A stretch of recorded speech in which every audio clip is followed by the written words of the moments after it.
Adapun seluruh bumi satu bahasanya dan satu logatnya. Maka berangkatlah mereka ke sebelah timur dan menjumpai tanah datar di tanah Sinear. Lalu menetaplah mereka di sana. Mereka berkata seorang kepada yang lain, "Marilah kita membuat batu bata dan membakarnya baik-baik." Lalu bata itulah dipakai mereka sebagai batu dan gala-gala sebagai tanah liat. Juga kata mereka, "Marilah kita dirikan bagi kita sebuah kota dengan sebuah menara yang puncaknya sampai ke langit. Dan marilah kita cari nama, supaya kita jangan terserak ke seluruh bumi."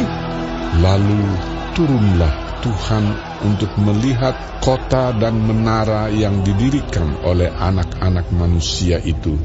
Dan ia berfirman, "Mereka ini satu bangsa dengan satu bahasa untuk semuanya. Ini barulah permulaan usaha mereka. Mulai dari sekarang, apapun juga yang mereka rencanakan, tidak ada yang tidak akan dapat terlaksana. Baiklah kita turun dan mengacau balaukan di sana bahasa mereka, sehingga mereka tidak mengerti lagi bahasa masing-masing." Demikianlah mereka diserahkan Tuhan dari situ ke seluruh bumi, dan mereka berhenti mendirikan kota itu. Itulah sebabnya sampai sekarang nama kota itu disebut Babel, karena disitulah dikacau balaukan Tuhan bahasa seluruh bumi, dan dari situlah mereka diserahkan Tuhan ke seluruh bumi. Inilah keturunan Sem. Setelah Sem berumur 100 tahun, ia memperanakkan Arpaksad, 2 tahun setelah air bah itu. Sem masih hidup 500 tahun setelah ia memperanakkan Arpaksad. Dan ia memperanakkan anak-anak lelaki dan perempuan. Setelah Arpaksad hidup 35 tahun, ia memperanakkan Selah.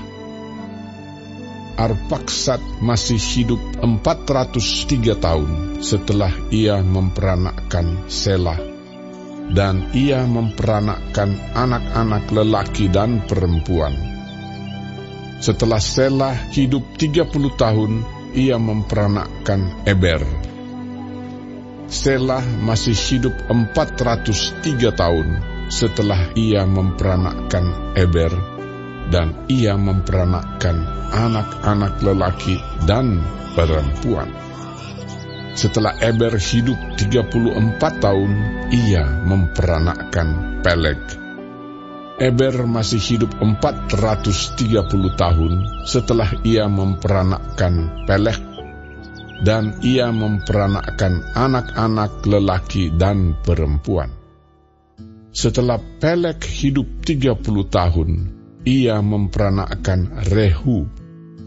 Peleg masih hidup 209 tahun setelah ia memperanakkan Rehu, dan ia memperanakkan anak-anak lelaki dan perempuan.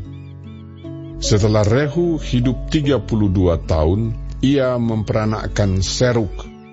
Rehu masih hidup 207 tahun setelah ia memperanakkan Seruk, dan ia memperanakkan anak-anak lelaki dan perempuan. Setelah Seruk hidup 30 tahun, ia memperanakkan Nahor. Seruk masih hidup 200 tahun setelah ia memperanakkan Nahor, dan ia memperanakkan anak-anak lelaki dan perempuan. Setelah Nahor hidup 29 tahun, ia memperanakkan Terah. Nahor masih hidup 119 tahun setelah ia memperanakkan Terah, dan ia memperanakkan anak-anak lelaki dan perempuan. Setelah Terah hidup 70 tahun, ia memperanakkan Abram, Nahor, dan Haran. Inilah keturunan Terah. Terah memperanakan Abram, Nahor, dan Haran. Dan Haran memperanakan Lot. Ketika Terah ayahnya masih hidup, matilah Haran di negeri kelahirannya di Ur Kasdim. Abram dan Nahor kedua-duanya kawin. Nama istri Abram ialah Sarai, dan nama istri Nahor ialah Milka, anak Haran ayah Milka dan Yiska. Sarai itu mandul, tidak mempunyai anak. Lalu Terah membawa Abram anaknya, serta cucunya, Lot, yaitu anak Haran, dan Sarai menantunya, istri Abram, anaknya. Ia berangkat bersama-sama dengan mereka dari Ur Kasdim untuk pergi ke tanah Kanaan. Lalu sampailah mereka ke Haran dan menetap di sana. Umur Terah ada 205 tahun, lalu ia mati di Haran.